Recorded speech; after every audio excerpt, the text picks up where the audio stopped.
Olá, boa tarde, tudo bem com vocês? Eu sou Jaqueline Santos, especialista em Direito de Trânsito e em Segurança Pública, também integrante aqui da Rádio em Trânsito, que é patrocinadora desse evento que vocês vão amar. A gente está falando aqui da CTI Pocket, a mini conferência Trânsito Inteligente. CTI quer dizer Conferência Trânsito Inteligente. E pode ser a CTI também do trânsito que a gente tem vivenciado no país inteiro, não é verdade? Então, sejam todos muito bem-vindos. Aqui hoje, à tarde, nesse nosso primeiro painel, né, essa primeira CTI Pocket terá como tema principal a cultura de segurança viária, reflexões e propostas. E para brilhantar a nossa tarde, nós teremos aqui, né, alguns convidados, né, que estarão presentes com a gente para partilhar do conhecimento que eles têm. Essa CTI Pocket é uma realização da CTI Conferência Trânsito Inteligente e tem como idealizador o nosso amigo Tiago Paltrinieri. Eu quero convidar aqui o nosso amigo Paltrinieri para falar um pouco mais a respeito desse grande evento. Eu estou aqui nervosíssima. Já gaguejei algumas vezes, porque eu fico de fato emocionada quando o assunto vai tratar de segurança viária e tem o viés de trazer conhecimento para a população. É normal, a gente fica mesmo, muito conhecimento, muita gente renomada, sabe, é uma realização de um sonho de fato. Bom, Jaque, primeiramente eu queria agradecer a você por mesmo estando aí com dificuldades com relação à sua saúde, tanto de atestado, estar aqui com a gente, brilhantando o nosso evento. Eu agradeço de coração mesmo a sua disponibilidade. Queria agradecer a todos os nossos palestrantes que estão aqui com a gente já e que daqui a pouco vão começar a trazer conteúdos e conhecimento para nós de uma forma riquíssima. Agradecer a todos os que estão assistindo a gente, que se inscreveram, que estão ali com a gente nesse evento. E eu queria dizer um pouco sobre o porquê desse evento. Se você me permite, Jaque, rapidamente. Nós temos, assim, participado de diversos eventos sobre trânsito, mobilidade urbana e segurança viária, e a gente não encontra muito essa delicadeza, essa profundidade de falar sobre segurança viária. E nós estamos realmente numa situação da segurança viária muito complicada. E aproveitando, né, que nós estamos aí na semana aí que comemoramos é uma palavra forte, né, mas que temos o Dia Nacional de Memória às Vítimas do Trânsito, a gente resolveu fazer a CTI Pocket focada em segurança viária, fazendo uma reflexão e uma proposta de melhoria. o que a gente tem feito que poderia ter sido diferente e o que a gente pode fazer para melhorar de fato, trazer essa segurança viária para a nossa população. Então, depois do primeiro evento, que foi a primeira conferência web, a gente resolveu fazer algo mais rápido, mais objetivo, mas com a mesma qualidade. Então, é por isso que hoje estamos aqui reunidos para falar sobre a nossa segurança viária, com o que a gente tem feito e o que a gente pode fazer para melhorar. Legal. Para sanar a dúvida de alguns, nesse momento, as pessoas que estão nos assistindo pelo YouTube e que ainda não fizeram as suas inscrições, elas ainda podem fazer a inscrição? Isso é um ponto interessante. Nós estamos transmitindo por 3 plataformas simultaneamente, através da plataforma de inscrições na Even 3. Nós estamos também no YouTube e também nós estamos no Instagram. Quem está assistindo no YouTube e no Instagram e tem interesse na certificação, que vai ser disponibilizada após o evento, deve se inscrever ou fazer a assinatura da lista de presença. Essa lista de presença vai estar no intervalo com um QR Code e um link para acesso. Preenchendo aquele formulário também é possível fazer a solicitação de inscrição. Então, o pessoal do YouTube e Instagram, fique ligado no intervalo aí que a gente vai disponibilizar a lista de presença. Legal. Você que está aí pelo YouTube e que tem acesso ao link de inscrição, se puder mandar para aquele seu amigo que tem interesse em ficar sabendo um pouco mais a respeito da nossa área, que é a área de trânsito e transporte, né? Manda para esse amigo aí para ele clicar nesse link e já fazer a inscrição e garantir esse certificado, que para alguns é importante, né, no momento de apresentar, né, esse título, que é mais um título de conhecimento em algum local que você trabalhe, né, e até mesmo em ascensão e graduação de alguns cargos, né? Então, sejam todos muito bem-vindos mais uma vez, Tiago, até daqui a pouco. A gente agora vai fazer uma apresentaçãozinha do primeiro painel. O título desse painel é Identificando Desafios e Oportunidades em Esforço Legal, Engenharia e Educação para Reduzir Sinistros. A apresentação que eu farei agora será do nosso primeiro palestrante. Ele é o engenheiro Yuri Lara, engenheiro civil com especialização em transporte e trânsito. Ele é diretor da empresa Consultraffic, especializado em IRAP e Visão Zero, palestrante, e ele vai agora entrar para falar um pouquinho com a gente. Olá, boa tarde, Yuri. Tudo bem? Boa tarde a todas e todos. É um prazer estar participando desse CTI para poder falar um pouco de Visão Zero e novas tecnologias de engenharia para contribuir para a nova cultura de segurança viária, né? É o que nós estamos aqui, criando uma cultura de segurança viária. Pois é.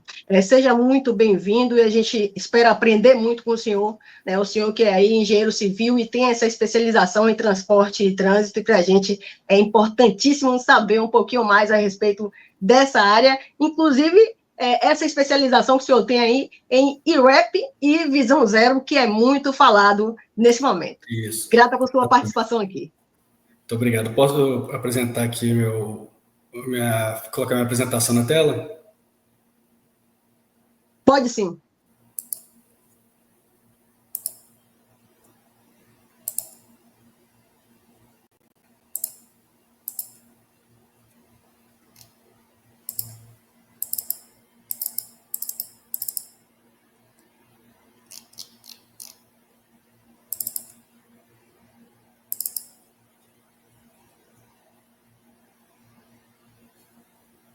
Está conseguindo? Não, eu acho que não estou conseguindo. Deixa eu ver aqui. Seria o Tiago que vai fazer essa... Ah, já vai aparecer na tela. Isso aí. Perfeito.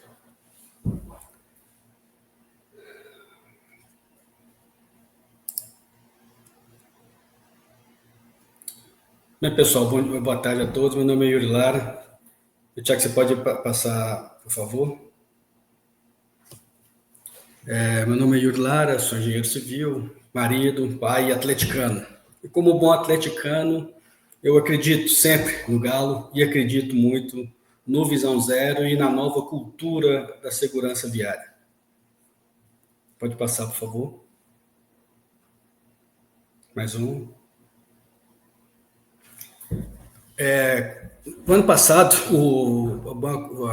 a ONU, através do RU, fez a divulgação da primeira década de ação no trânsito, onde que nós voltamos com 1.190.000 pessoas perdem a vida em sinistro viário. E é a principal causa de morte entre 5 e 29 anos.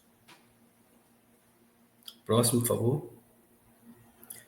92% das fatalidades ocorrem em países de baixa e média renda, e que possuem 60% da frota mundial. São dados do Banco Mundial.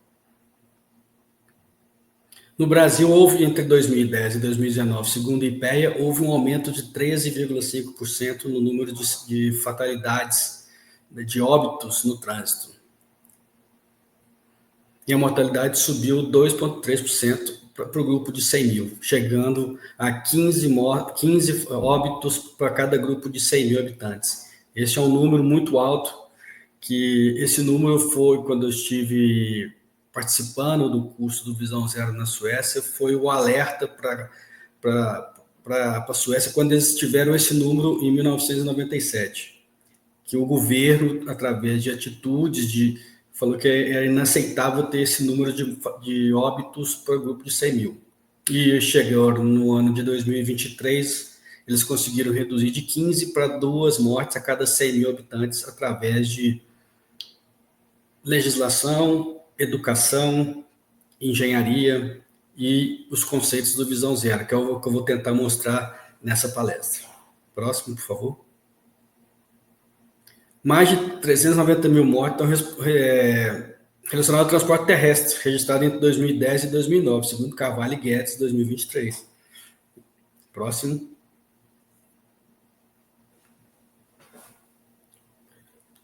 Em 2010, a ONU lançou a primeira década de ação para a segurança viária, dentro das ODS 3 e 11, que são as ODS de segurança e mobilidade e transporte. Próximo. Com a meta de reduzir a mortalidade em 50% até 2020, e que não aconteceu. Próximo. E, na realidade, houve um aumento nas fatalidades, principalmente envolvendo motocicletas e vulneráveis. Próximo. Isso, mediante essas informações, eu iniciei, junto com o professor Christian Munaya e o professor Mazon, ambos da USP, fizemos uma pesquisa para poder identificar os fatores por que houve esse aumento e onde que a gente poderia estar trabalhando para que o conceito de Visão Zero vire uma cultura aqui no Brasil. Aí nós fizemos uma pesquisa. E essa pesquisa, próximo, por favor. Onde que nós fomos avaliar o comportamento dos motoristas, né? Que as decisões do motorista impactam diretamente na segurança viária. A velocidade, pausa, consumo de álcool. E dentro do conceito do Visão Zero, onde que todos nós somos os responsáveis por essa segurança viária. Próximo.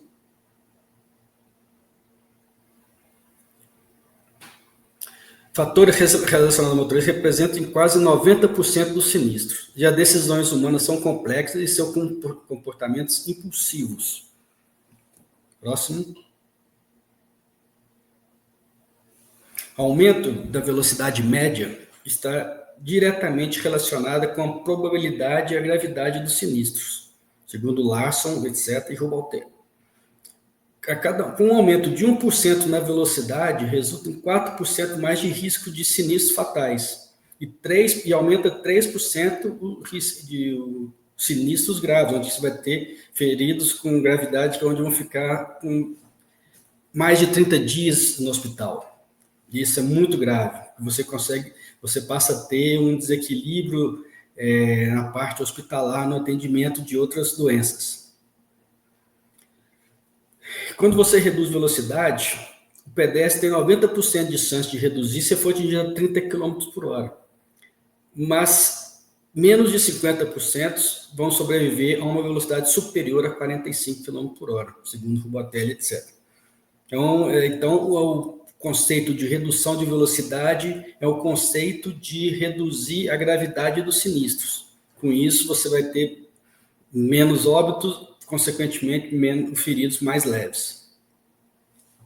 E o motorista frequentemente não segue os limites de velocidade estabelecidos, baseados em percepções subjetivas de segurança, porque o motorista, quando ele está na condução do seu veículo, ele se sente responsável por suas ações. Ele toma ações subjetivas. Ele não pensa em segurança, ele pensa principalmente em chegar no seu objetivo. Ele não está preocupado com a segurança. E isso é muito grave. Então, nós temos que tomar, dentro dos conceitos do Visão Zero, implementar ações para que esse motorista passe a dirigir passe a conduzir seu veículo pensando na segurança em primeiro lugar e não em alcançar o seu objetivo. Próximo. A abordagem rua, que é Road User Approach. Próximo. Onde que o foco no erro humano é como a causa principal de sinistros. Essa é a abordagem tradicional hoje da segurança viária, da educação viária. Onde que você vai ter educação cívica, conscientizações, ações coercitivas, como multas.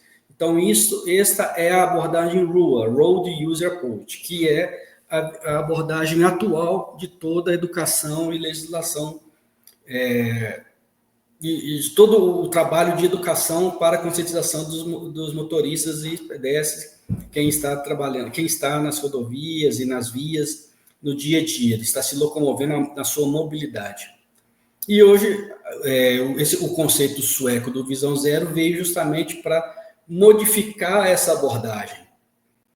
Próximo.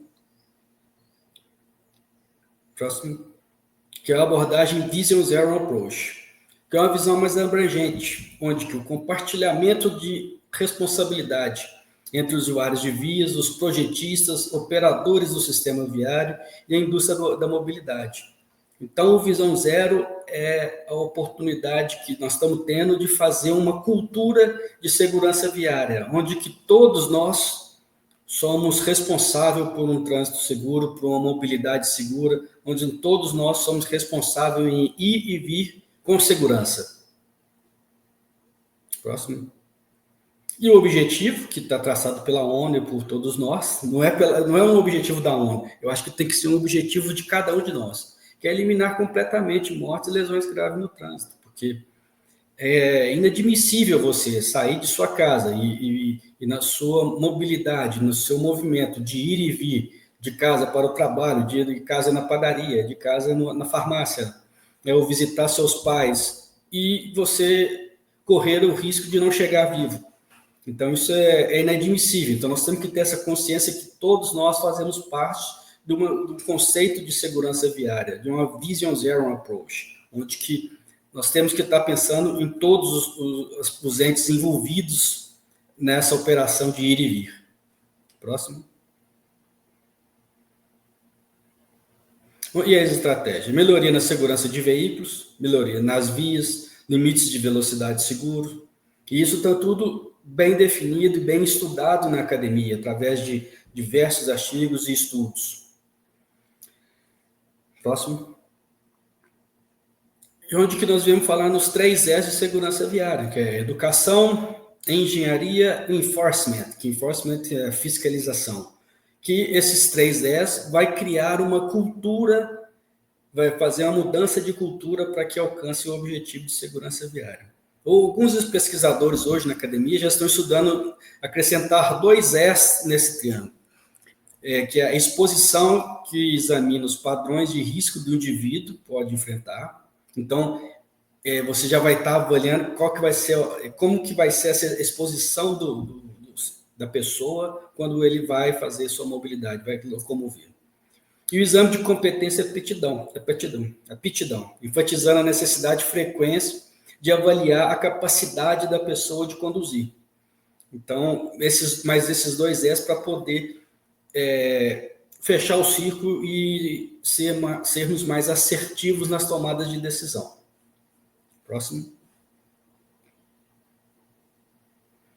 Aí, para a gente fazer o nosso estudo, nós fomos avaliar a economia comportamental das pessoas e pegar na academia, na teoria, como que funciona para a gente poder modificar essas atitudes que são atitudes inseguras, que promovem a insegurança. Próximo. Esse é um vídeo de 1950, que eu gosto muito de apresentar, que ele demonstra muito o comportamento humano. Pode dar o play, por favor. Pode tirar, Thiago. Volta aí na apresentação, por favor.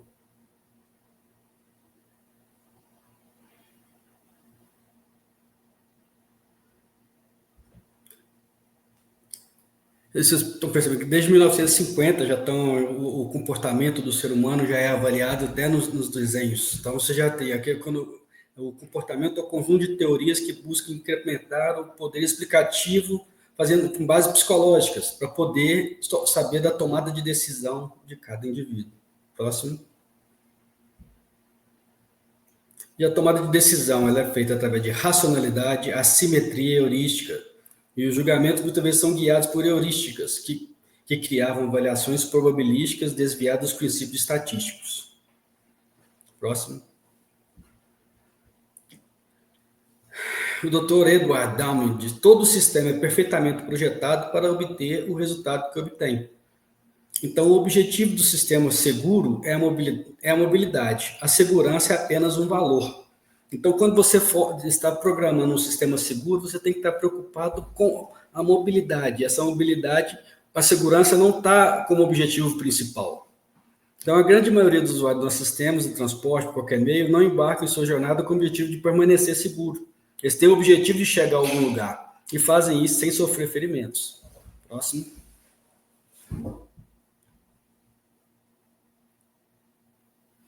Aí nós fizemos um estudo de velocidade projetada e intenção de respeitar os limites das vias e os efeitos dos nudges. Nudges são informações que o usuário recebe quando está conduzindo. Próximo, por favor.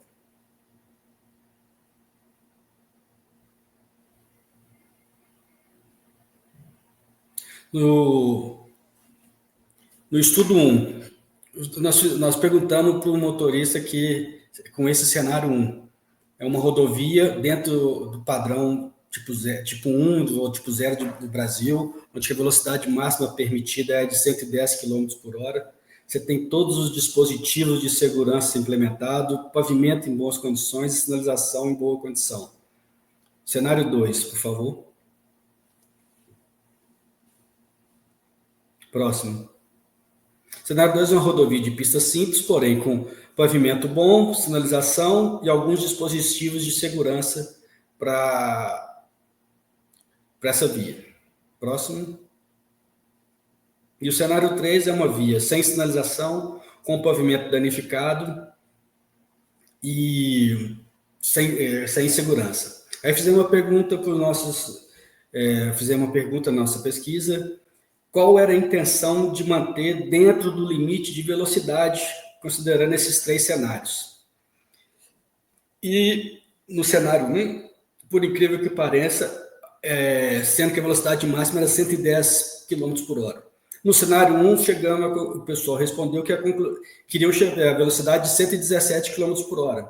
No cenário 2, de 90 km por hora. E no cenário 3, 57 km por hora. Então, você vê que nós temos um problema. Quanto melhor a qualidade da via e melhor o sistema de segurança, maior a intenção do motorista de dirigir acima da velocidade. Próximo estudo, por favor. Nós fizemos uma pesquisa sobre os nudges. Um seria o nudge que vem no painel do veículo, onde que tem a xícara de café, que recomenda, após 6 horas de viagem, faltando 100 km para chegar no seu destino, considerando que a rodovia é uma rodovia, um bom pavimento, boa sinalizada, com todas as questões de segurança, o posto de gasolina que estava nesse local era o ideal, tinha todas as informações, tinha todas as condições de ele estar podendo fazer uma parada com tranquilidade. Então, fizemos esse mesmo cenário para 2 nudges, um com esse do painel do veículo e o outro, por favor. através de um aplicativo mandando informação, através do Waze ou do Google Maps, informando que falta 1 hora para ele chegar. E no cenário 3, nós deixamos a tomada de decisão por conta do motorista. E perguntamos, falta 100 km para você chegar no seu destino, 1 hora de viagem, você vai parar para poder descansar e tomar um café? E nesse estudo 2, nós comprovamos cientificamente que esses nudges não causam efeito, não dão a intenção, o motorista não tem intenção de parar mediante essas informações que chegam para ele. Então, esse estudo com os nudges não tem dado bons resultados, que eu acho que a indústria pode estar modificando para que isso sirva como uma boa ação de redução de sinistros. E fizemos um estudo 3. Próximo. Onde que o estudo 3 nós fizemos nas mesmas condições, depois de 6 horas de viagem, faltando 100 km para chegar, uma rodovia de pavimento bom, sinalização eficiente, e colocamos um outdoor com um veículo todo destruído, onde que falava que a melhor forma de chegar é chegar inteiro. E a segunda opção, por favor. O cenário 2 era um outdoor lúdico, onde que há muitos motivos para chegar em segurança em casa. E o cenário 3 é deixar por conta do condutor, do motorista, dele tomar a decisão de parar ou não. Então, a ideia era ter esses outdoor para induzir o motorista a parar ou reduzir a velocidade final. E nesse estudo, nós comprovamos que o outdoor, que é agressivo, faz com que o motorista reduza a velocidade para poder chegar com segurança no seu destino final. Então, hoje a gente consegue... E esse estudo que nós fizemos... Pode passar, por favor. Aí, as conclusões desse estudo. Identificamos o paradoxo da segurança, onde que quanto maior a segurança da via, melhor o pavimento, melhor a sinalização, melhor os dispositivos auxiliares, maior a intenção do motorista de aumentar a velocidade e conduzir com segurança e promover um sinistro mais grave com maior fatalidade. Então, nós temos que trabalhar para que isso mude, temos que promover ações para que o motorista, mesmo tendo essas condições ideais de mobilidade, ele dirija com segurança. Próximo. Abordagem rua da manutenção à tragédia. Então, é o que está sendo, o que vem sendo trabalhado o tempo inteiro, da educação, do lúdico, de fazer onde o motorista é o único responsável. Ela não vem dando certo e vai continuar não dando, porque a responsabilidade é de todos. Próximo.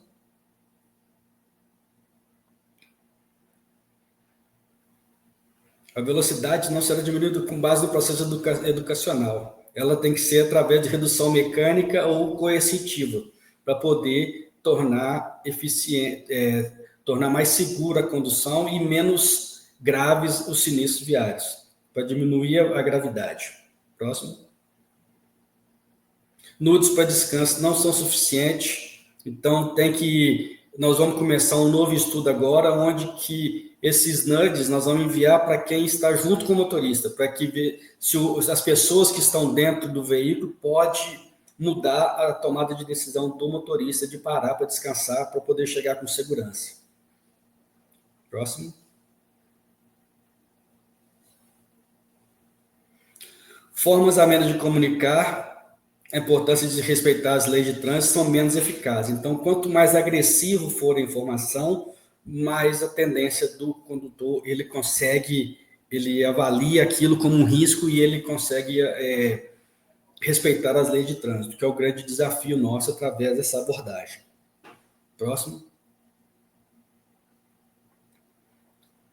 E aí, esse foi o estudo que nós fizemos, né? Então, esse estudo já foi, ele foi aprovado, fizemos uma apresentação em dois congressos científicos, um congresso aqui no Brasil, da ENAPAD, e no Congresso Internacional da EMAC, foi todo aprovado, e agora nós estamos partindo para a publicação numa revista internacional com os dados todos que nós coletamos em campo. Foi um estudo muito, muito importante que vai dar boas referências para a academia estudar e implementar novas ações para que a abordagem Vision Zero seja implementada com resultados positivos. Né? E dentro toda essa seara, depois do estudo, vemos a engenharia, como que a engenharia tem trabalhado para melhorar e implementar os conceitos do Visão Zero de segurança viária, de promover uma cultura de segurança viária. Estava vendo um estudo do pessoal da Inglaterra, da empresa Agilysys, e onde que ele fala que a cultura do transporte rodoviário, ela muda quando você é um motorista e quando você está dentro de um ônibus. Porque quando você está dentro de um ônibus, você vai colocar o cinto de segurança, você vai respeitar o que o motorista está dizendo. Então, você não é o condutor. Quando você não é o condutor, você respeita as leis. E quando o ser humano é o condutor, ele quer infringir as leis. Então, é muito interessante essa abordagem para que a gente possa mudar os nossos conceitos de quando estiver conduzir dentro das leis, conduzir dentro dos limites de velocidade, promover ações de segurança, preocupar com o motorista que está do lado, com o pedestre, com o ciclista, principalmente, e agora com o aumento das motocicletas, que aumentou muito o número de motocicletas tradicionais e motocicletas elétricas. Então, é muito importante você estar o tempo inteiro atento no que está ocorrendo no trânsito, ter uma direção que promova a segurança viária. Pode passar. E as normas brasileiras hoje estão muito atualizadas e isso ajuda muito na elaboração de projetos eficientes. Então, é muito importante a gente estar informando que as normas estão muito atuais e é um bom caminho para poder fazer projetos inteligentes e eficientes. Próximo. Hoje temos tecnologia para poder fazer o inventário viário de toda a sua via, com softwares inteligentes, com inteligência artificial, com análise de dados. Hoje, eu estive participando no sábado passado na reunião da U20, que é uma das bases do G20, lá no Rio de Janeiro. E estava conversando com o Marcos Belchior, que é um diretor do Centro de Operações Rios, e ele fala no tempo inteiro que o mais importante nas tomadas de decisões do Centro de Operações Rio é justamente o banco de dados, a informação que tem, a análise de dados. Então, hoje, o COR do Rio de Janeiro é referência no Brasil para quem quiser montar um centro de operações integrado. O Centro de Operações do Rio hoje não é só uma questão de trânsito. Ele é questão de trânsito, ele é questão de segurança, ele é questão de mobilidade, é uma questão de apoio ao bombeiro, à polícia, a Sete Rio, à prefeitura, na tomada de decisões, no centro meteorológico. Então, eles conseguem fazer tudo dentro de um centro de uma operação e tudo baseado em dados. Próximo. Eu não sei se nós vamos... Esse vídeo, acho que é um vídeo de... Não sei se nós vamos conseguir passar o tempo. Vou passar por causa do YouTube.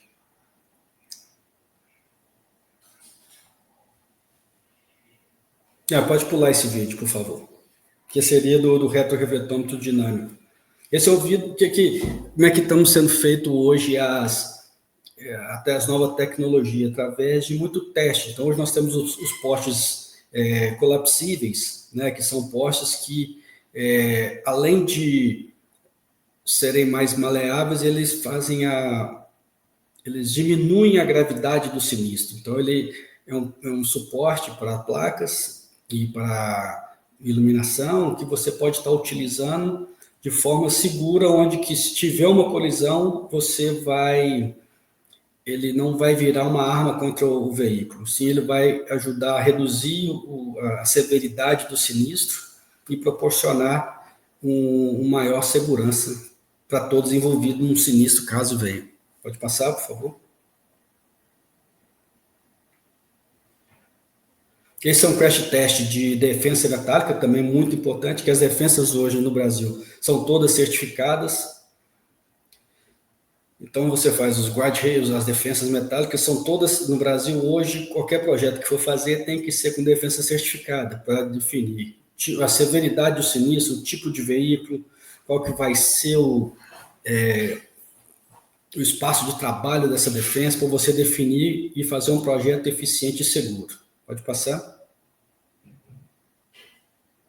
Outra boa ação que está sendo feita são as áreas de escape, principalmente de descida de serras, que tem salvado muitas vidas, porque são áreas projetadas nos pontos mais críticos e que promovem a segurança em caso de falha mecânica. Então, essas são ações que a engenharia tem proporcionado para minimizar a severidade dos sinistros, que nós não vamos conseguir acabar com o sinistro, mas temos como compromisso fazer vias seguras para que tornem esses sinistros menos severos e com menor gravidade. Pode passar? Esse é um vídeo de uma campanha da Astro Roads que fala do compromisso de todos com a segurança viária, né, onde que tem uma família dirigindo, passeando.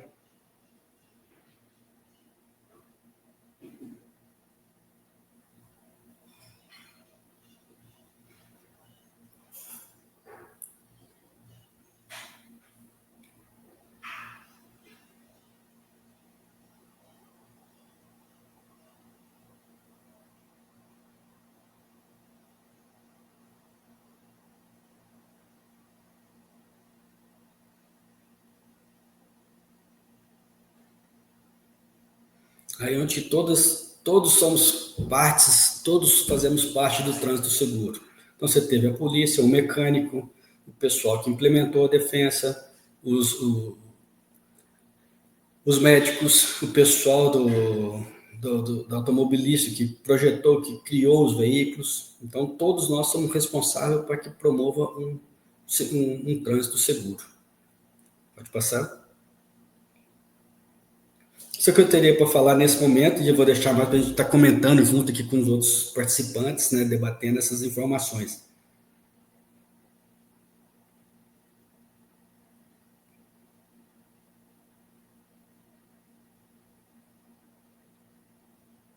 Jaque, por favor. Então, Yuri, Lara, eu estava aqui falando com o pessoal do chat e acabei de dizer aqui, muito boa palestra do nosso engenheiro aí, especialista em trânsito, Yuri Lara. A gente fica encantada quando vê várias novidades, principalmente trazidas através de pessoas iguais a você, que se dispuseram a estudar um pouquinho mais o Visão Zero e Sim. a IREP, né? Então, Yuri, daqui a pouco você vai retornar aqui, porque haverão algumas perguntas dos participantes e na oportunidade você responderá, e a gente vai seguir aqui chamando agora a segunda pessoa que apresentará também uma palestra. Perfeito. Obrigado. A gente que agradece. A apresentação, então, continua, né? O nosso primeiro painel tem o título Identificando Desafios e Oportunidades em Esforço Legal, Engenharia e Educação para Reduzir Sinistros. E ninguém melhor para falar a respeito de educação do que essas duas próximas pessoas, os dois próximos palestrantes que virão aí. Nós teremos, nesse segundo momento, a presença também do doutor Elísio Souza Melo, PhD e pós-doutor em Difusão do Conhecimento, Educação para o Trânsito e Políticas Públicas. Ele será também o nosso palestrante, mas nesse primeiro momento nós vamos chamar aqui a nossa querida Valéria Penati, ela que é CEO da Rádio em Trânsito, da qual orgulhosamente eu faço parte, é educadora para o trânsito. Há 24 anos ela atua nessa área de educação de trânsito, né? Tem várias experiências aí para trazer para a gente. Seja bem-vinda, Valéria Penati, e agora a bola está jogada aí nos seus pés. Bora, vamos lá então fazer o gol. O doutor Elísio do lado é uma responsabilidade muito grande, mas muito boa tarde, muito obrigado pela oportunidade, Tiago. pela a segunda conferência, né? É muita responsabilidade mesmo, gente, porque é quando a gente leva a sério, quando a gente dá valor à própria vida, à vida da sua família, então isso se estende a uma obrigação somada a uma missão. Então, é esse o trabalho que a gente traz aqui para vocês, querendo compartilhar um pouquinho da experiência. Fui agente de trânsito por 18 anos, sendo que 9 foram dedicados a estatísticas, né, de sinistro de trânsito. E hoje eu vejo, né, eu lembro quanto eu dedicava àquele trabalho. Hoje eu vejo os municípios reclamando demais de que não tem como a gente conserta, Valério, o que a gente faz? Não tem essa fonte de informações própria, vai buscar, às vezes, de dados que ficam perdidos aí, né? Que não tem tanta segurança de pegar e falar assim, não são fidedignos. Tanto é que a gente, quando fez o Visão Zero, junto com o Tiago, junto com o Yuri, a gente falou sobre, nos temas aí, sobre essas fontes que a gente tem. Algumas são muito importantes, mas tem outras que as pessoas ficam perdidas. Será que é correto?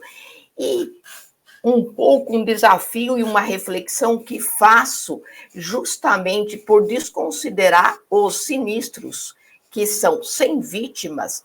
Se a gente considerar no futuro, numa frequência, assim como os infratores do trânsito, eles podem ser os gravíssimos e os fatais. Então, todo acidente, eu não falo todo sinistro é importante, todos os números são importantes, desde que a coleta seja real, fidedigna e com ações assertivas.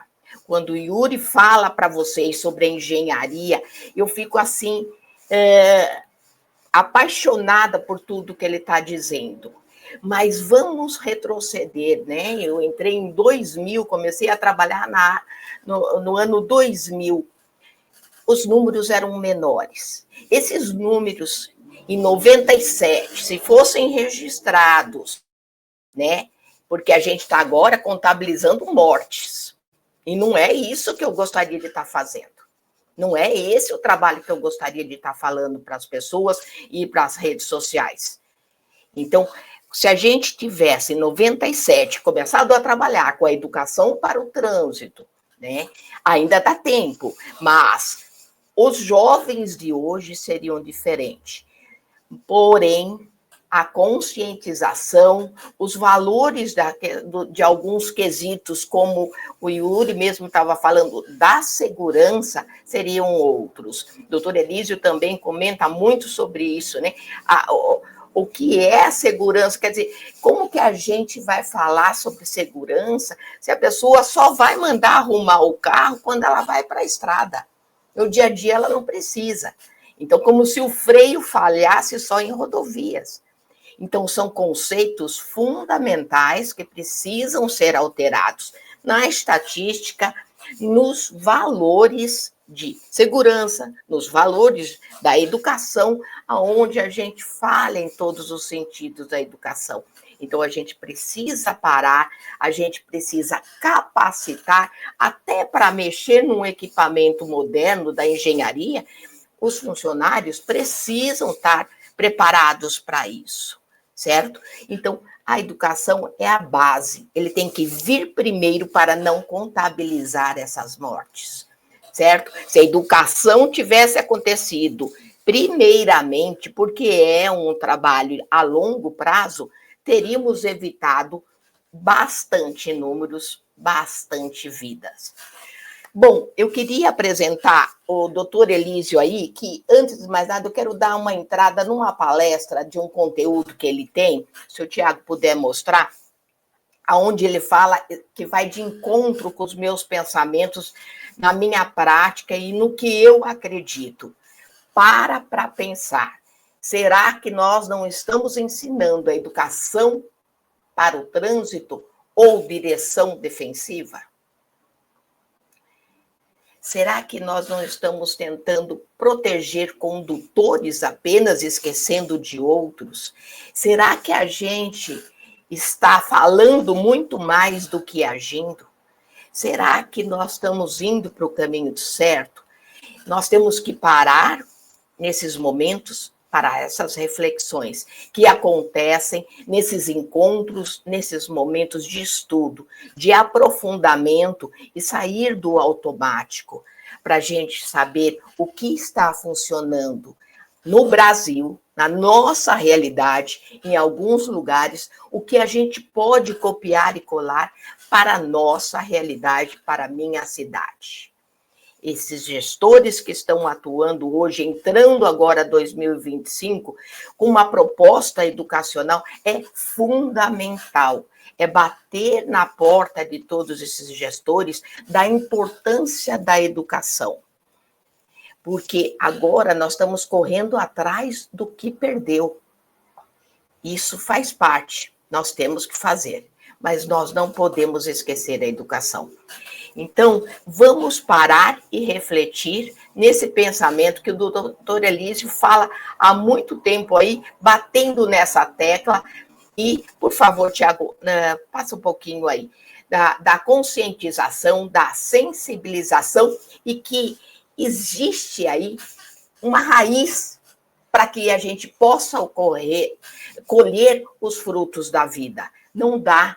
Se não tiver enraizado nos conceitos e os valores, o que é educação para o trânsito, no trânsito, de trânsito, a gente nem sabe o que está fazendo.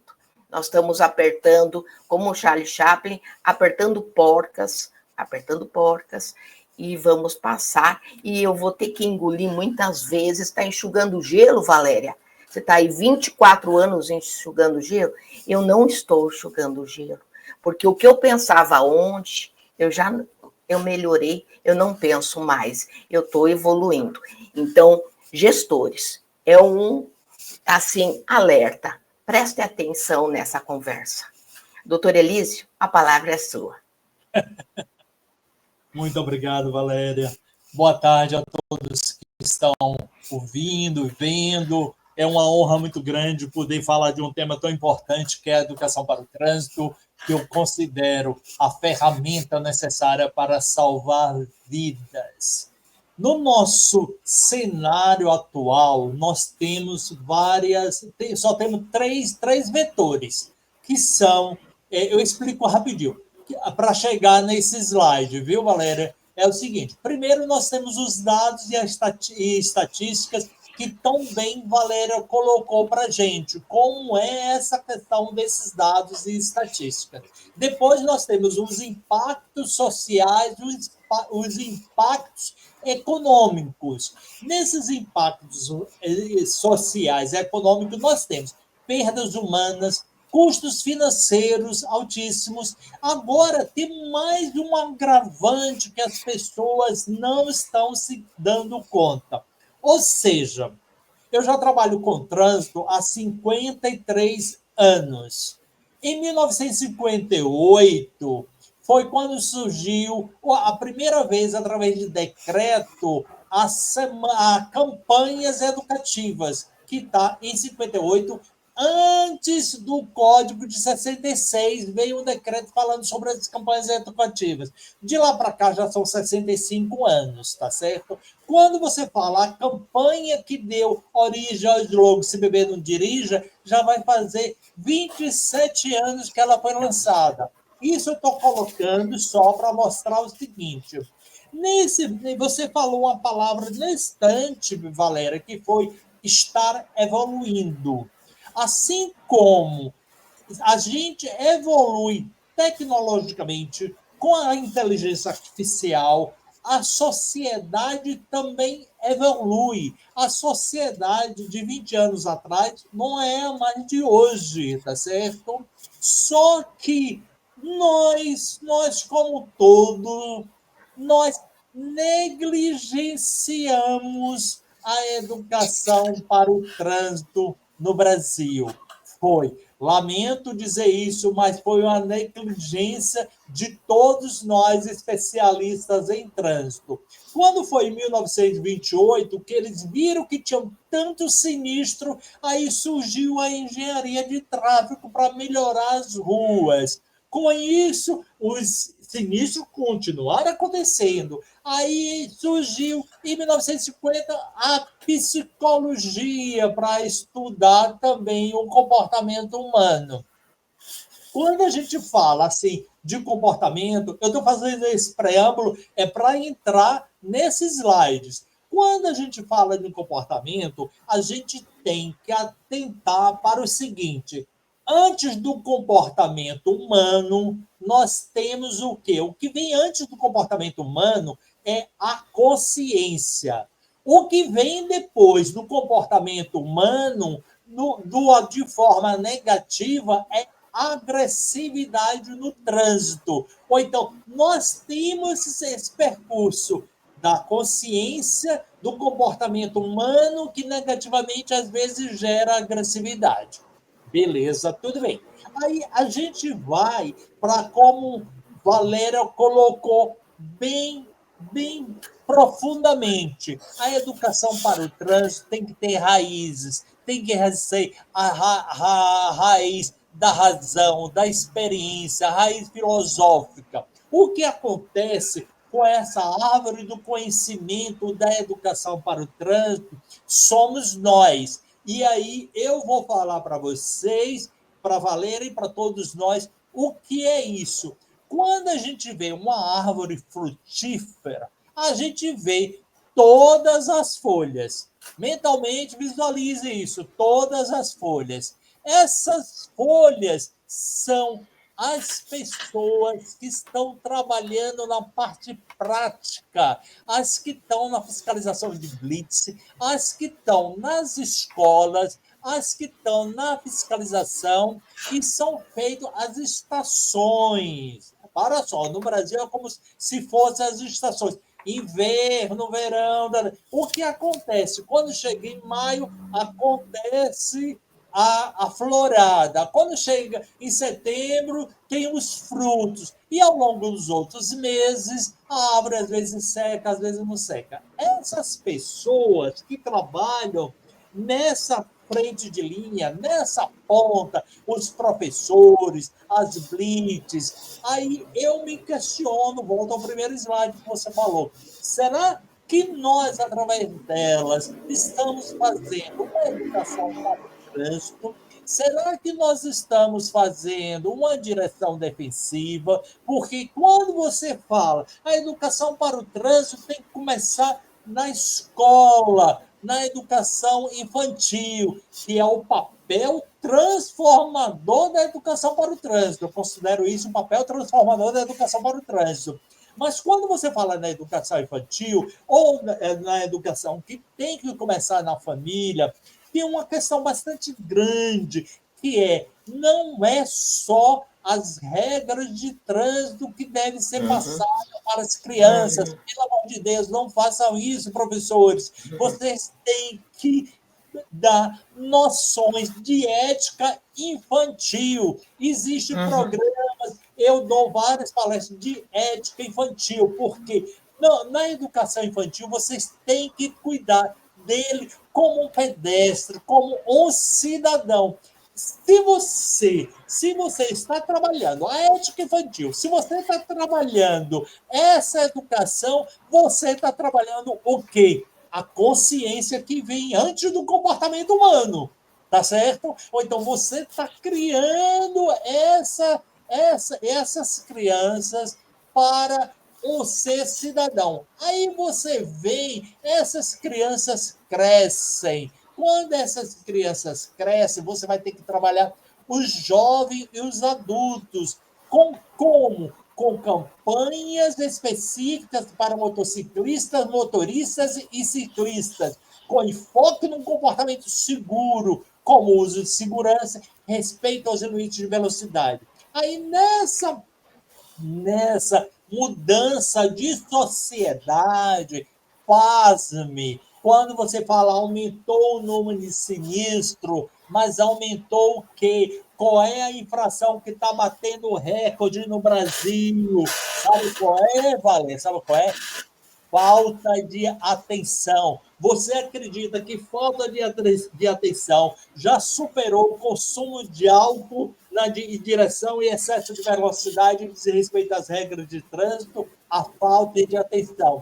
Por favor, grave isso, porque é necessário.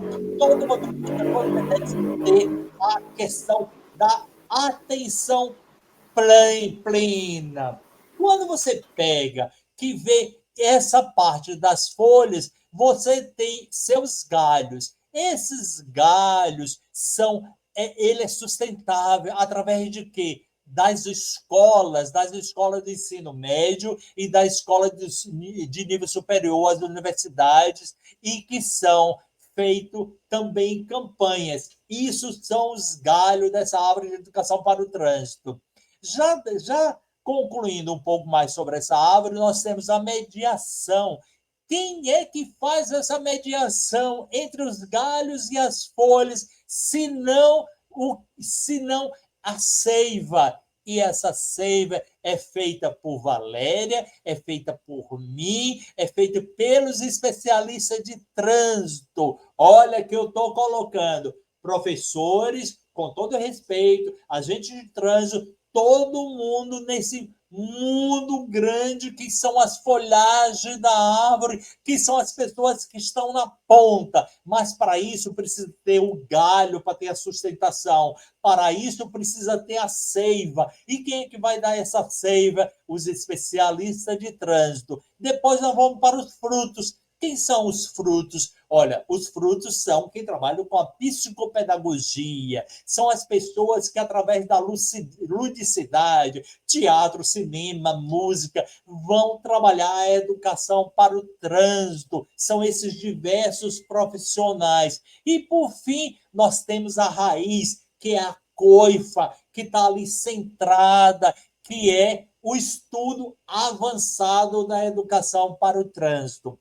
Minha pergunta básica é uma provocação. Será que eu estou apto a ensinar, passar conhecimento sobre a educação para o trânsito? Será que eu não tenho que ver meus conceitos de direção defensiva e educação para o trânsito? Bom, é essa parte que eu gostaria de passar para vocês, para começar a falar um pouquinho sobre os desafios na implantação da educação para o trânsito. Vamos lá falar sobre os desafios na implementação da educação para o trânsito. Qual é o maior desafio que nós temos na educação para o trânsito, independente da educação formal, independente da escola, independente das crianças? O maior desafio na implementação da educação para o trânsito, pasme, está na cultura da impunidade. Isso é que alavanca, classe 1, é primeiro lugar.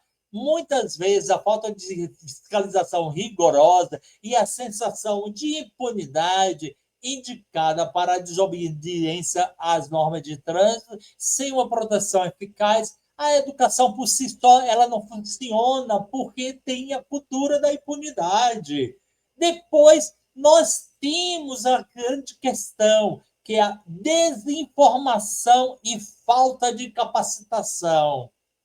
No Brasil, nós somos poucos em relação ao número de motoristas, ao número das frotas. Nós que trabalhamos em educação para o trânsito, somos os 12 discípulos que têm que sair vagando por aí, pregando a educação para o trânsito. Depois nós temos os desafios socioeconômicos e nós temos que trabalhar a mudança de comportamento. Eu vou repetir rapidinho. cultura de impunidade, desinformação e falta de capacitação, desafios socioeconômicos, mudança de comportamento. Além do mais, tem outro agravante, que é os desafios culturais. O Brasil é imenso, é diferente você trabalhar a cidade do Distrito Federal, Brasília, é diferente você trabalhar São Paulo, é diferente você vir para a realidade rural do Nordeste ou de qualquer área rural. Ou então, isso é um desafio cultural,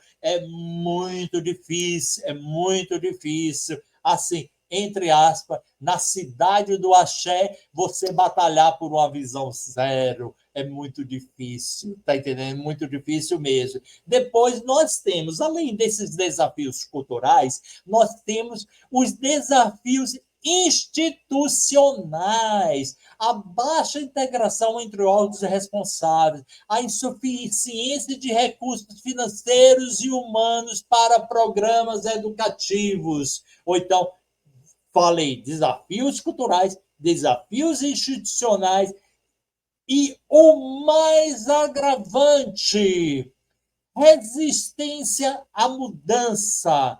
É uma adaptação lenta às novas tecnologias e metodologias de ensino. A falta de interesse e engajamento de determinados gestores públicos é uma coisa que fere, sabe?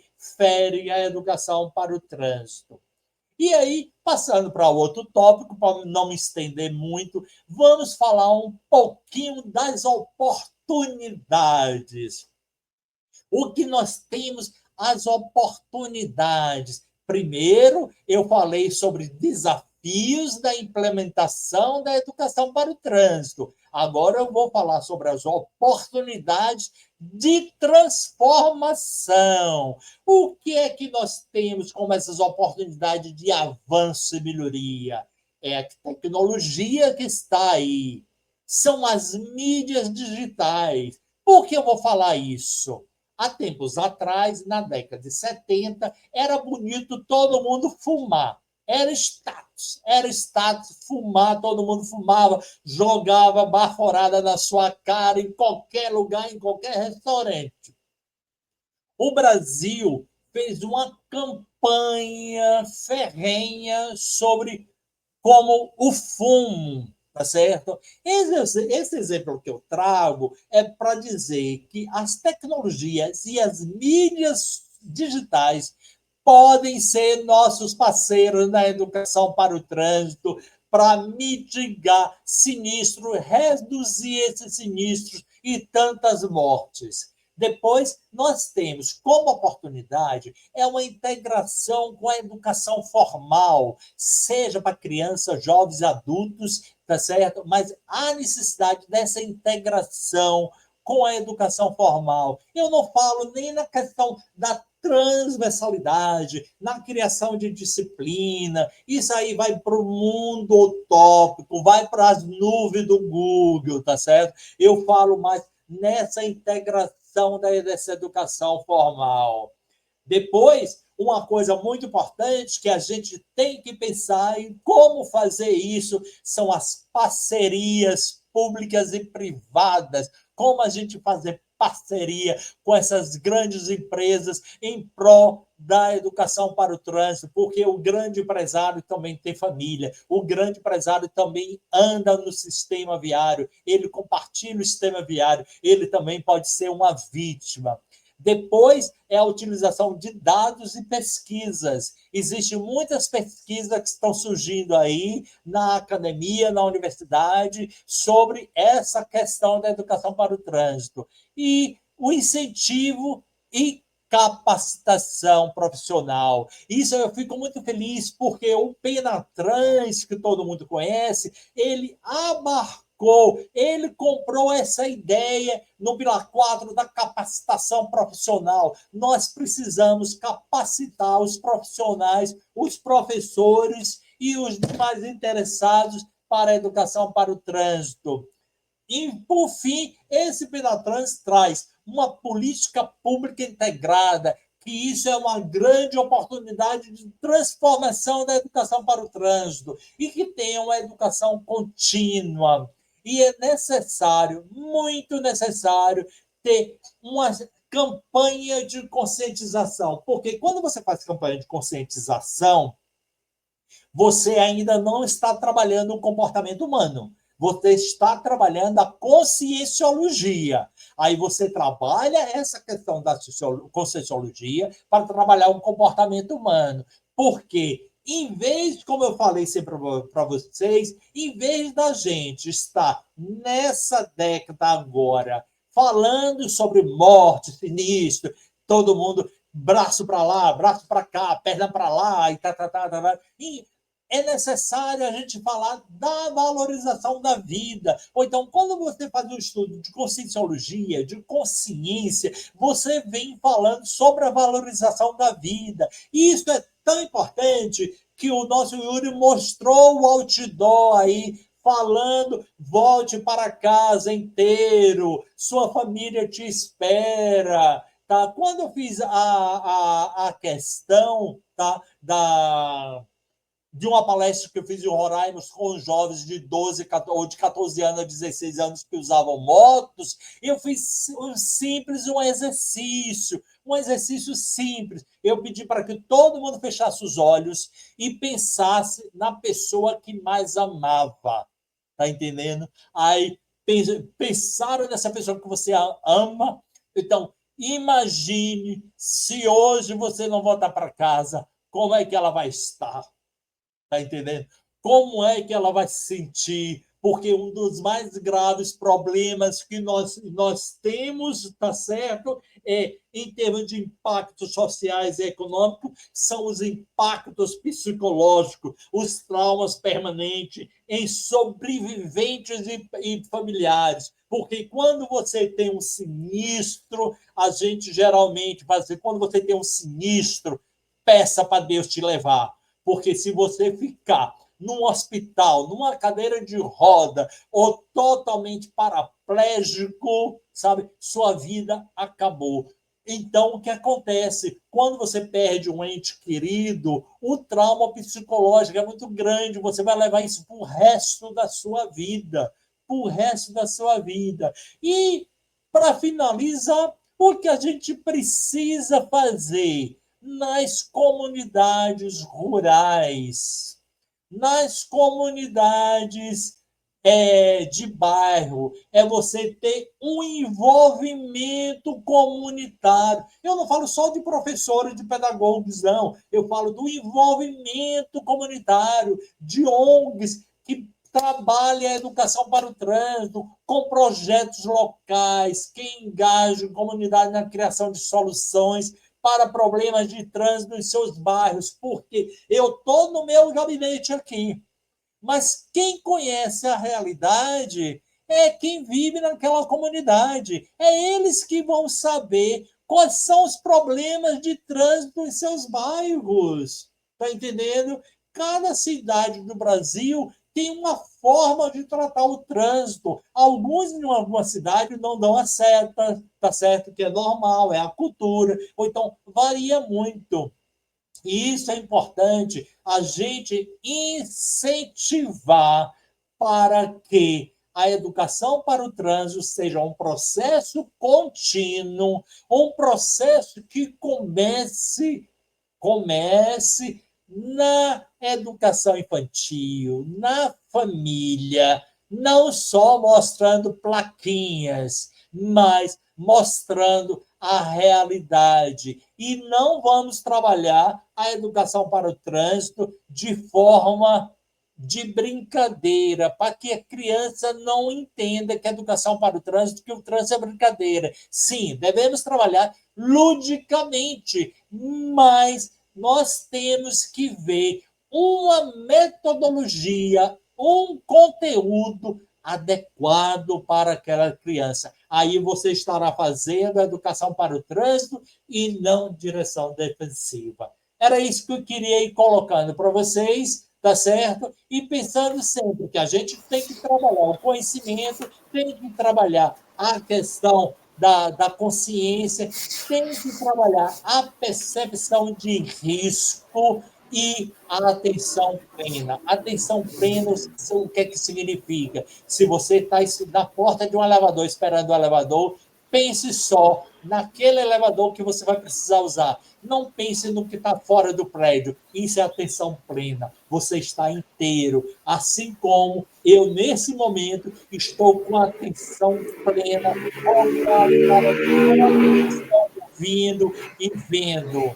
Era isso que eu queria colocar para vocês, tá? Desculpe se foi muito corrido, mas eu estava com medo do tempo e queria mostrar para vocês que educação para o trânsito é viável, ela pode ser feita, que todas as pessoas que trabalham com educação para o trânsito pense que se salvar uma vida, sua missão aqui na Terra já valeu a pena. Não desistam, continue trabalhando a educação para o trânsito. Se você não for reconhecido aqui, você vai ser reconhecido mais adiante. Muito obrigado, estou à inteira disposição para perguntas. Doutor Elísio foi nobre demais, né? Não tem como falar pouco de um assunto tão extenso aí, tão dormente, que precisa acordar um país aí para falar, né? Nós temos soluções, sim, tem receita, sim, somos otimistas, sim, mas gera trabalho, né? Educar gera trabalho. Vamos contabilizar, então, vidas, né? Como o doutor Elísio propôs, esse tema que a gente tem que levar. Eu sei que muitas vezes nas redes sociais o que vende é a tragédia, mas a gente não está vendendo, né? A diferença ali, nós não estamos comercializando nada, nós estamos com propostas seríssimas de responsabilidade e como o Penatrans fala, né? O que falta é a integração de todos, de todas as partes, de toda a sociedade, que juntos, aquela frase tão comum hoje, mas ela tem todo sentido, a gente se torna muito mais forte para conseguir chegar onde a gente quer. Doutor Elísio, muito obrigada de estar junto comigo, dividindo. Eu tenho que me calar quando te ouço, porque você me emociona. Eu estou felicíssima, né? E estou rindo, inclusive, sem som, porque eu não queria interromper em nenhum momento a fala de doutor Elísio Mello, até mesmo agora nas considerações finais que ele fez. É uma pessoa que eu tenho vasta admiração. Todas as vezes que eu encontro o doutor Elísio em algum evento, principalmente nos eventos dele, né? Ele tem algumas peças teatrais que eu faço questão de assistir, né? Faço questão de estar presente. Ele, de fato, trabalha aí em prol dessa segurança viária, e eu só tenho a agradecer por tua estada aqui, né, na nossa conferência, na nossa mini-conferência. O senhor abrilhantou a tarde de hoje, ajudou, né, a brilhantar, porque outras pessoas também estão fazendo isso. Daqui a pouco vocês retornarão, caso tenha alguma pergunta, né, para fazer para vocês, e agora a gente vai dar seguimento aqui à nossa apresentação desse primeiro painel, e vamos convidar o nosso querido Tiago Cirino, presidente da Comissão de Trânsito da OAB Manaus. Então, o doutor Tiago Cirino vai falar aqui com a gente um pouquinho também, ele que é especialista em gestão e legislação de trânsito, é ex-membro da Câmara Temática de Esforço Legal CONTRAN, no triênio de 2019 a 2021, e ele agora será o nosso palestrante. Seja muito bem-vindo, e agora é contigo.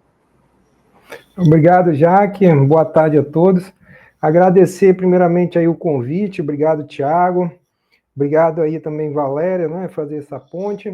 E falar o quê, né? Poder falar depois desse brilhante participação do Yuri e do professor Elísio Mello. É sempre uma honra, né, estar com esse time. Eu vou colocar aqui uma pequena apresentação só para deixar mais didático, né, a apresentação agora. Deixa eu ver se eu consigo. Deixa eu ver. Aí, obrigado, Tiago. Tiago, muito proativo aí, já colocou o slide. Eu fui convidado para falar sobre o tema, né? Para quem não me conhece, primeiramente, sou o Tiago Cirino. O tema dessa conversa, né, dessa palestra de hoje, é os desafios e oportunidades do esforço legal para a mitigação dos sinistros graves e fatais, né? Quando me passaram esse tema, me senti um 007, né, porque é uma missão quase impossível, porque são várias, né, as oportunidades que nós temos hoje de destacar algumas que estão vindo na parte legal para reduzir os sinistros, né, mitigar, e outras que ainda não saem do papel. Então, nós passamos hoje no sentido de existir previsões que ainda estão no escopo de uma criação, ou seja, um projeto de lei, outras já entraram, né, na efetividade, né, de uma regulamentação, como nós temos as resoluções do CONTRAN, mas que não saíram ainda, né, de um mero destaque. E outras que ganharam sim um destaque, como até o professor Dr. Elísio falou, o Penatrans. Eu vou passar agora para a gente poder entender, quando a gente fala esforço legal, né, para mitigar, a gente tem que entender primeiro o que vem a ser o trânsito, né? O próximo slide aí, o Thiago vai já mostrar para vocês,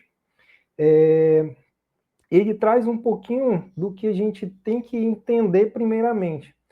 Porque o trânsito, conforme o Código de Trânsito, ele é a utilização da via pela uma tríade, né? São três participantes, vamos colocar assim, três atores, né? As pessoas, os veículos e os animais. Então, esses três é o que participam efetivamente. Eles participam de formas isoladas ou em grupos, conduzidos ou não.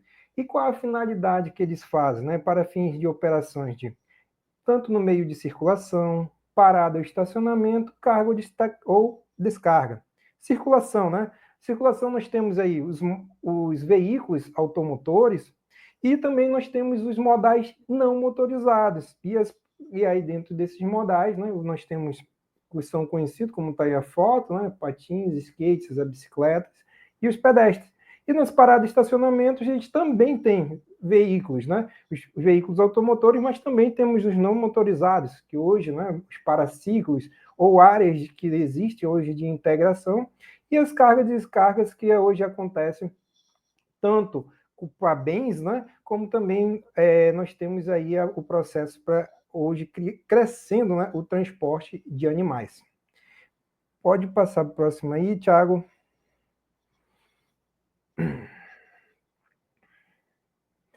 E aí eu destaco, né, nessa parte desse ponto, né, o assunto é muito vasto, né, como eu digo, mas eu destaquei 2 pontos, colocando os veículos automotores e os modais não motorizados. Dentro dos automotores, a gente coloca aí como destaque os carros semi-autônomos e os carros autônomos. Nos modais não motorizados, falar um pouco dos pedestres e os modais não motorizados, aqui eu destaco sobre rodas de propulsão humana.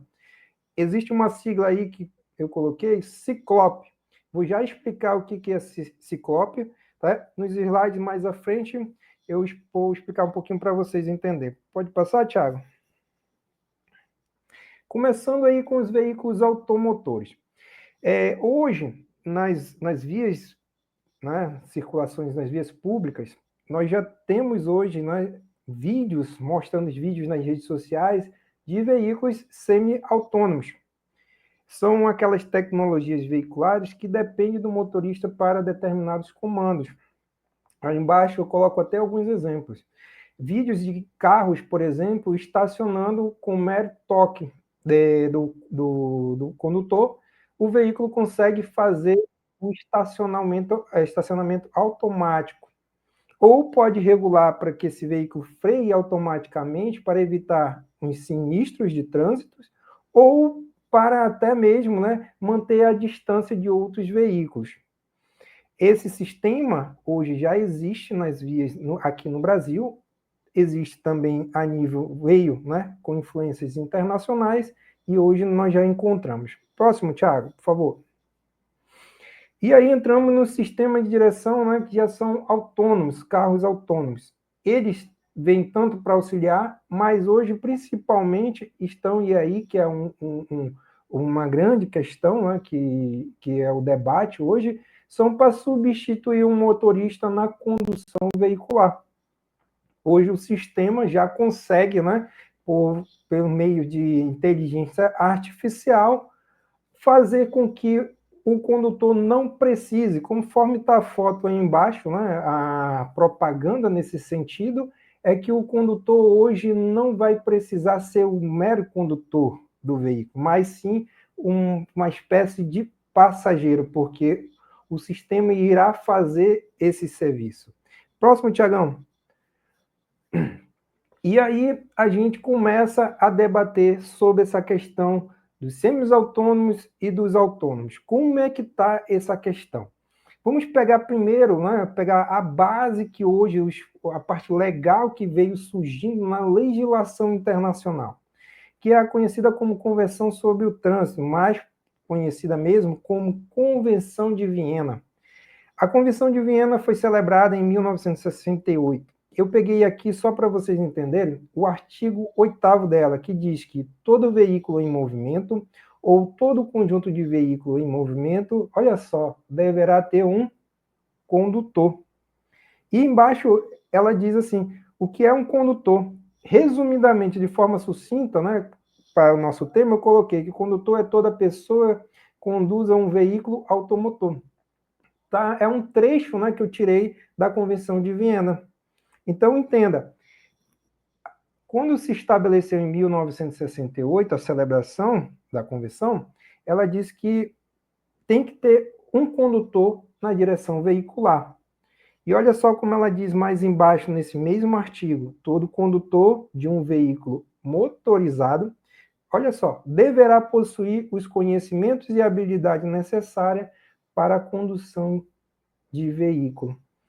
Entenda, nós estamos evoluindo num sistema de mobilidade, nós estamos evoluindo no sistema da segurança viária, estamos evoluindo no sistema de mecanismo tecnológico voltado para o trânsito.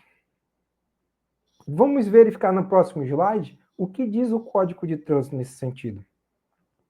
O Código de Trânsito, ele fala assim, ó, o condutor deverá, a todo momento, ter o domínio do seu veículo, dirigindo-o com atenção e cuidados indispensáveis. Olha só a última palavra aí, a segurança no trânsito.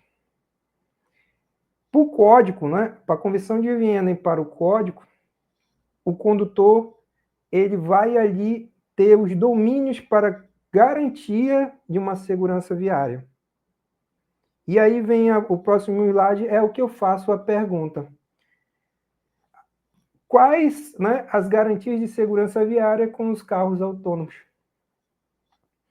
Nós tivemos, né, desde 2017, a resolução aí do CONTRAN, 717, estabelecendo um cronograma de estudo técnicos para os veículos autônomos. Nesse esforço aí, tivemos também um projeto de lei que ainda está em fase, né? Será que a gente vai entrar mesmo na fase da audiência pública nesse projeto de lei? Se já vamos avançar? Quando eu digo, né, um debate amplo, em todo o Brasil, né? Nós temos as unidades das federações, cada estados, né, e mais os DF. Será que todos vão poder participar mesmo efetivamente? Colaborar com esse sistema?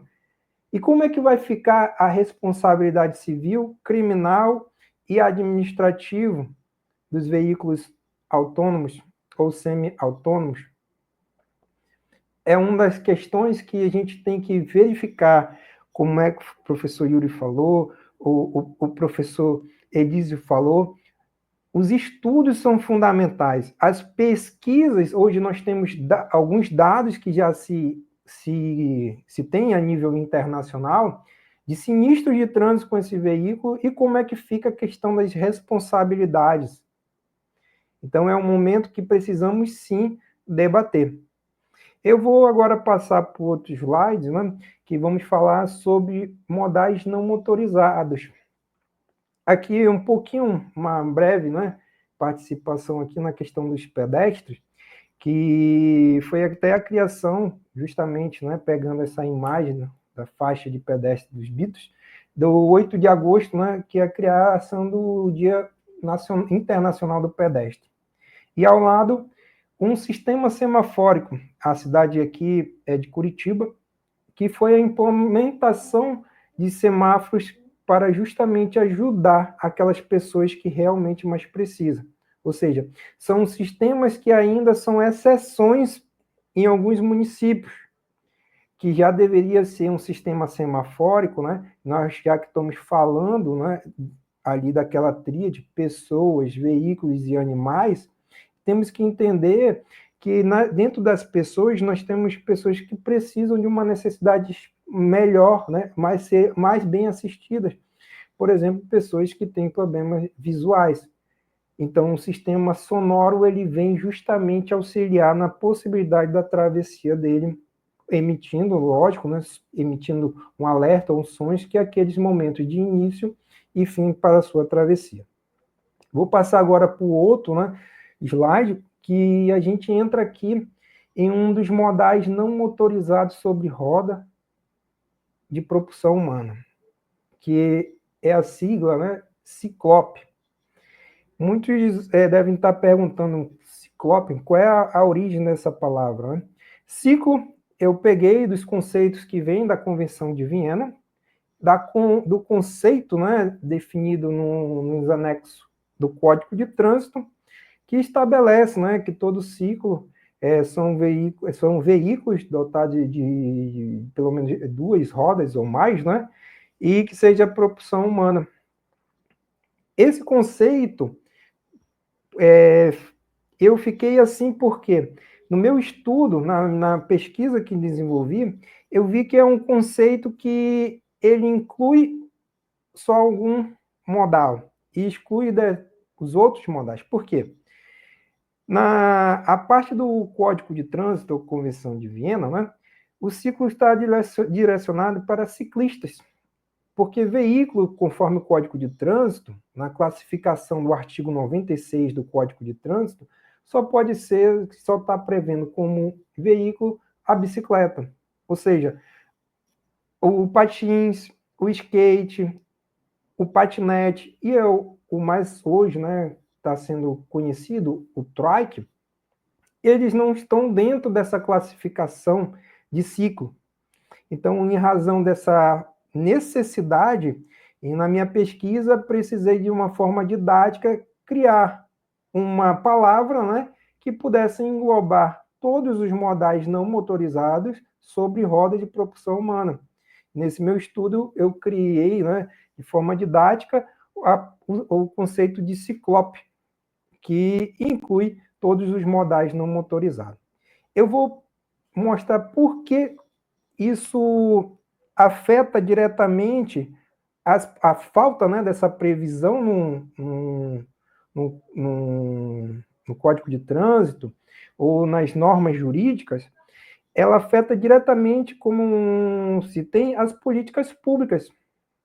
Como desenvolver políticas públicas para os modais de skate, patins, strike, se eles não estão previstos como os modais, como os veículos, ou como sendo incluído no Código de Trânsito. Agora, o professor Elísio falou do brilhante aí, criado pela Lei 13.614 de 2018, a criação do Penatrans. Veio já, né, agora em 2021, todo reformulado, com a resolução 870, que fez parte até do meu estudo de pesquisa, o anexo 1 dela falando sobre reduzir, olha só, em 50% a morte de pedestres e ciclistas.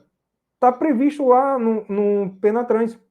Mas espera aí, eu vou reduzir em 50% a morte de pedestres e ciclistas.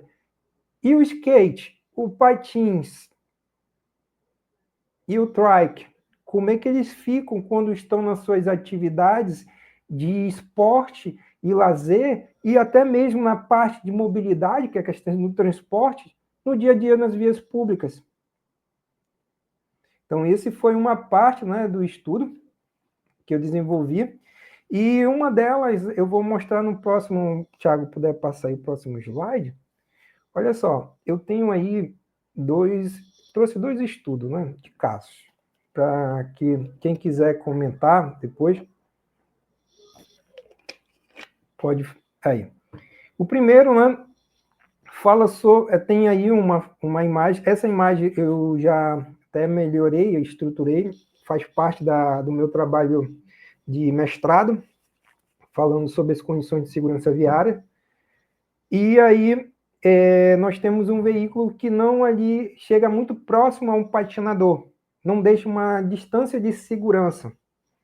O segundo caso, né, vamos colocar aqui é um exemplo fictício, né, fictício. O condutor do veículo veio em excesso de velocidade, né? Não reduziu ao passar pelo skatista. Então, nesses dois casos, né, eu pergunto, qual é a infração? Qual é a tipificação que o código traz para quem passa, né, vamos dizer assim, a palavra popular, tirando o fino de um patinador? Ou quem passa em alta velocidade a ultrapassar um skatista? Qual é a infração no Código de Trânsito? Alguém sabe? No próximo slide vamos falar e entender melhor. O primeiro caso, né, muitos podem até dizer, sim, existe a infração de deixar, né, de aguardar a distância de 1,5 metro. Essa infração, ela existe no Código de Trânsito? Existe sim. Ela está no artigo 201. Olha só o que diz o artigo 201 do Código de Trânsito. Deixar de guardar a distância lateral de 1,5 metro, né, ao passar ou ultrapassar o quê? Bicicleta. Segura essa informação, dá mais um toque aí, Thiago, por favor, que vai abrir o segundo caso. O segundo caso, né, como eu falei, está previsto no artigo 220, inciso 13. Deixar de reduzir a velocidade de forma compatível com a segurança no trânsito ao ultrapassar o quê? Um ciclista. Veja bem, nós temos hoje dispositivos legais no Código de Trânsito estabelecendo distância de 1,5 metro, infração, e deixar de reduzir velocidade, mas elas todas não são para todos os modais. Então, a pergunta é, qual é a infração de trânsito? Nenhuma. Se você não mantém uma distância para um patinador, ou para um ciclista, para um patinador, para um skatista, ou alguém que esteja com patinete ou um bike, não existe infração. Porque o código é trânsito, a lei é específica, bicicleta. Não garantir, não reduzir a velocidade é ciclista. Então, assim, o que eu quero dizer, e que eu deixo até claro na minha pesquisa, não sou contra a bicicleta, nem sou contra o ciclista. O que eu coloco lá é que a gente precisa o quê? Somar. A gente precisa, hoje, pegar o que já tem, né, a bicicleta, e acrescentar dentro dela os outros modais não motorizados sobre roda de propulsão humana, como skate, o patins, o trike, o patinete, entendeu? Então, hoje, tanto é que a grande dificuldade no meu estudo é como chamar todos esses modais que hoje as legislações não prevê. Pode passar para o próximo slide, Thiago, por favor? E aí, como não se estabelece, né? Nós temos, por exemplo, saindo da parte legal, nós temos as doutrinas, né? Que são, assim, termos que hoje surgem, e uma delas é o que eu coloco aí, a manobra holandesa. Você não vai encontrar nas previsões legais. Ela vem aí como métodos para reduzir os sinistros de trânsito, mas aplicada boa parte dela para ciclistas. Só que, como eu digo, as políticas públicas elas têm que ser para todos, não é? Então, seria importante nós, permitam-me utilizar um termo que eu utilizei no meu estudo, né? Como ciclope. Então, aí você pode adotar essa técnica de manobra holandesa para todos os modais. E o que é essa técnica, né? A técnica é o seguinte, vou pegar por exemplo, como está aí a primeira imagem, né? O condutor. A técnica consiste, se você é o condutor, geralmente nós, né, como estando como motorista, vamos abrir a porta, nós utilizamos qual mão? A mão, né, esquerda para abrir a porta. Abrimos a porta e vamos sair. Essa técnica diz o seguinte, não faça isso, não utilize a sua mão esquerda, utilize a mão oposta à porta. Então, você vai utilizar a mão que? Direita. Ou seja, você vai fazer esse movimento com a sua mão. E ao fazer isso, você consegue movimentar o seu tronco. Quando você movimenta, que é a primeira foto aí, como ele está pegando na porta, pode ver que ele já conseguiu verificar, olhar o retrovisor e conseguiu verificar se existe algum modal sobre roda, né? Algum ciclope na sua lateral antes de abrir a porta. E na segunda imagem, né, com a manobra holandesa, a gente consegue mitigar a questão dos pontos cegos que existem nos veículos. Se você olhar bem, aqui nós temos, né, a coluna, vamos dizer assim, entre aspas, né, um termo popular, a coluna do veículo, que é geralmente um ponto cego antes da gente sair. Já com essa manobra holandesa, não, você consegue se movimentar e observar quais os modais ciclopes vêm, né? E você ali consegue reduzir qualquer sinistro. Pessoal, como eu falei, né? O tema é bem vasto, são muitas informações. Tentei aqui passar de uma forma tanto passando, né, para os veículos automotores, como para os modais não motorizados. São diversas experiências que existem, né, os estudos aí, como o Ide já colocou, o professor Elísio também colocou. Pode passar aqui só para fazer a minha conclusão, Tiago, por favor? Então, são diversos, né? E o que hoje nós estamos faltando? Para ampliar essas questões legais, nós precisamos, sim, primeiramente, pegar essa tríade. Tá?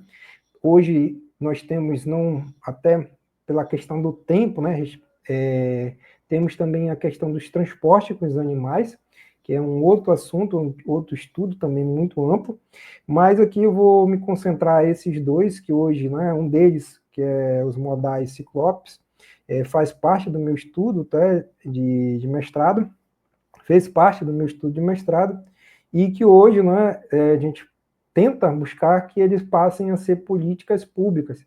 E você pegar isso e colocar em um plano diretor, estabelecendo não só uma malha cicloviária, uma infraestrutura cicloviária em que agregue, né, some com todos esses modais.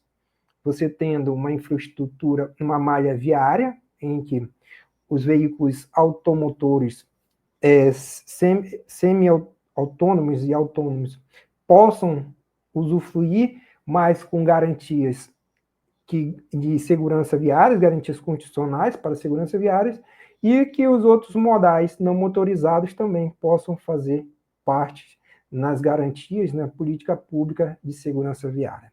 Tá bom? Eu me coloco à disposição, já que espero não ter passado aí, eu espero ter contribuído, e eu digo que estou à disposição aí, se alguém tiver alguma pergunta. A gente agradece bastante a sua participação aqui, e já quero te dizer que também estou encantada, né? Cada vez que a gente se encontra, mais uma vez, a gente percebe que a gente ouviu ainda pouco, né, dos especialistas. Doutor Tiago Cirino, eu te agradeço bastante. Tudo que você explanou, eu estava aqui fazendo algumas anotações e refletindo acerca de algumas coisas que, de fato, têm grande importância. Esse teu estudo aí deve ser analisado, né, por toda a sociedade brasileira e pelos gestores, principalmente, viu? Grata. A gente vai chamar aqui novamente o nosso querido Tiago Paltrinieri, né, para ele, o idealizador desse evento, né, e para fazer aí, chamar as perguntas e dar andamento para esse finalzinho do primeiro painel. É isso aí, Jaque. A gente fez uma coleta de algumas perguntas que houveram aí durante as apresentações. Infelizmente, por questões de compromisso, o Yuri teve que se ausentar, ele não conseguiu permanecer até o final. Mas a primeira pergunta que fizeram para o Yuri era essa aqui. O Guilherme Farias fez na nossa plataforma da Event 3 a pergunta seguinte: onde conseguimos nos aprofundar mais no Visão Zero? Bom, como era uma pergunta para o Yuri, e eu também já participei da Visão Zero, eu vou aproveitar e vou fazer essa resposta para o Guilherme Farias. Bom, o Visão Zero ele foi uma união, digamos assim, de esforços com a Senatran e o Instituto de Academia Visão Zero da Suécia. Eles forneceram isso através de um formulário que foi liberado na Senatran no começo do ano, foi feita no final do ano passado, inclusive, desculpa. Foi feito o cadastro e eles selecionaram alguns participantes. Eu acredito que isso deve estar na agenda da Senatran e provavelmente no ano que vem deve retornar. Bom, aí a segunda pergunta que fizeram foi o Tiago Barbosa Vaz. Ele também fez na nossa plataforma e ele diz o seguinte, e aí eu acredito que o doutor Tiago vai conseguir responder, apesar de ter citado, né? Ele diz o seguinte: um dos grandes problemas dos carros autônomos é a responsabilização. Quem responsabilizar no caso de acidente? E aí o doutor Tiago, eu acredito que já tenha falado, mas se ele quiser complementar, doutor Tiago. O Tiago, nosso xará, Tiago? É, nosso xará, é a tríade do Tiago. 3T aí, né? Tiago, né? Vamos lá. Essa pergunta, né, que o Tiago fez aí é a pergunta que vale milhões, né? Justamente hoje, o grande debate é sobre como fazer a questão não só a responsabilidade, como ele diz aí, a responsabilização. Nós temos que entender, tem a parte civil, criminal e administrativa. Entendeu? Por exemplo, o artigo 208 prevê que infração gravíssima quem avançar o semáforo, né? Avanço de semáforo vermelho. E um veículo autônomo, quem é que vai responder administrativo para essa infração? Entendeu? É o condutor que não está, vamos dizer, o condutor / passageiro que não está no veículo ou quem projetou o veículo? Entendeu? Em caso, né, já tivemos fora do Brasil, em alguns eventos, alguns sinistros de trânsito com carros autônomos que interpretaram, né, de forma equivocada ali a sua inteligência e acabaram colidindo contra veículos e causando uma morte. Quem responde criminalmente por isso? Ou aquele veículo que entrou em uma propriedade particular e danificou uma particular ou uma empresa, né? Então, assim, é uma pergunta que hoje, tanto é que o projeto que ainda poderia vir, né, um projeto de lei sobre esse tema, ainda está engatinhando.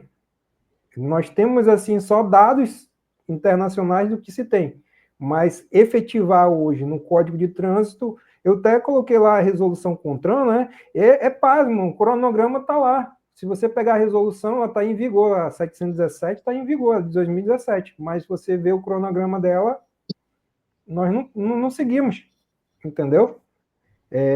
Então, assim, Tiago, infelizmente ainda hoje, vou te dizer, ainda não se tem uma responsabilização legal prevendo isso daí, entendeu? Ainda estamos engatinhando bem devagar, quase parando. A tartaruga ainda está mais rápida do que a parte legal para ser criado isso daí. Tá certo. Obrigado, viu, doutor Tiago? Ô, Jaque, com relação à educação para o trânsito, nós não tivemos nenhuma pergunta, nós só tivemos uma afirmação aqui do nosso amigo Torraca, que ele diz o seguinte: fortalecer a educação para as crianças e adolescentes, a conscientização e oportunidades para a habilitação dos condutores, infraestrutura adequada, discussão contínua das ações e fiscalização constante como fator de comportamento dos direitos e da justiça social. Exercer o ciclo completo de segurança viária. Aí eu vou pedir para, de repente, o doutor Elísio e a Valéria comentar se eles tiverem algo a acrescentar. Vou adicionar os dois aqui. E aí a gente faz essa conversa com eles. Valéria, quer responder? Pode responder, fica à vontade. Bom, Torraca, obrigada. Fico muito feliz com a sua participação. Um agente de trânsito aí de alto gabarito, né? Eu entendo perfeitamente desse compromisso teórico, né? Que ainda fica nesse banho-maria, que é uma das grandes críticas que eu tenho de anos aí, e que vejo pouca movimentação nesse sentido. É responsabilidade, deve acontecer e vai acontecer. Ontem mesmo, falando com o doutor Elísio, talvez nós que estamos trabalhando aí há muito tempo, né, doutor Elísio, muito mais, talvez não veremos o sucesso disso, mas acreditamos nisso. Mas o fato de participar disso, de fazer, como ele mesmo disse, se a gente conseguir salvar uma vida, já sentimos satisfeitos por isso, de estar falando para alguém, orientando alguém da nossa família, um sobrinho, uma criança que a gente conviva, ser um bom exemplo e referência. Eu acho que são atitudes que vão fazer parte do contexto geral. Doutor Elísio, pode falar aí. É uma coisa muito importante que eu quero acrescentar aqui, viu, Tiago, para dar a resposta do nosso amigo aí, é que eu acho e penso e tenho certeza, não fico no achismo, não, que nós temos, rapidinho, nós temos nossos agentes de trânsito, pessoas especialíssimas que estão na ponta, são eles que recebem toda a carga, tá, emocional, psicológica, que vê acidente, que vê a quebradeira, que vê sinistro, tá, que ouvem xingamentos, tá? Eu dei um curso para gente de trânsito em Alagoinhas aqui há pouco tempo, de educação para o trânsito, e eles falaram uma coisa bastante séria, e eu vou passar aqui para você e para você, viu, Valéria? É realmente também para a gente pensar nesse assunto. O mais importante é que o agente de trânsito tem uma formação, tá certo? Beleza, legal, etc, tal, tá? Sabe o código de trânsito, sabe como abordar, sabe como fazer isso, mas eu vejo a necessidade hoje para nossa sociedade desses veículos autônomos. Está tudo mudando, o mundo está mudando. E assim, numa velocidade estúpida. A geração de 20 anos atrás não é essa geração alfa que está aí no celular, no tal, é diferente. Minha grande preocupação é como a gente vai ensinar a educação para o trânsito para essa geração alfa que está aí de 10 anos para cá. Bom, é isso. Agora, voltando aos agentes de trânsito, eu gostaria que toda a gente de trânsito que estivesse me ouvindo não se furtem em fazer um curso de educação para o trânsito com especialista, com gente que saiba o que é educação para o trânsito e não direção defensiva. Tá certo? Eles não se furtem. Por quê? Repara só, eles vão fazer um upgrade na sua formação. Eles vão ser muito mais capazes com a educação para o trânsito. Eles precisam saber isso, já que eles têm tanto conhecimento como agente de trânsito. Eu lido muito com os agentes de trânsito da CEINFRA, no órgão que eu trabalho, tá certo? Já que eles têm tanto conhecimento, a gente precisa, através deles, mergulhar na sociedade da educação para o trânsito, tá certo? Ou então, eu acho que eles não podem deixar de lado sabe, tem que fazer um curso para se requalificar, tá certo? E aí eu respondo a resposta do Torraga. É um conjunto, tem que trabalhar todas as vertentes para que a gente possa fazer uma educação para o trânsito eficiente. E, Valéria, não se preocupe, nós ainda vamos ver o resultado desse nosso trabalho. Obrigado. Delícia! Tá certo. Obrigado, doutora Elise. Obrigado, Valéria. Jaque, vamos fazer uma pausa? Vamos sim, eu quero agradecer a todos que estiveram presentes até esse momento. Não saiam daí, a gente só vai fazer um pequeno intervalo e daqui a pouquinho a gente retorna aí com o segundo painel. É isso aí, Até gente. daqui a Até daqui a pouco. pouquinho.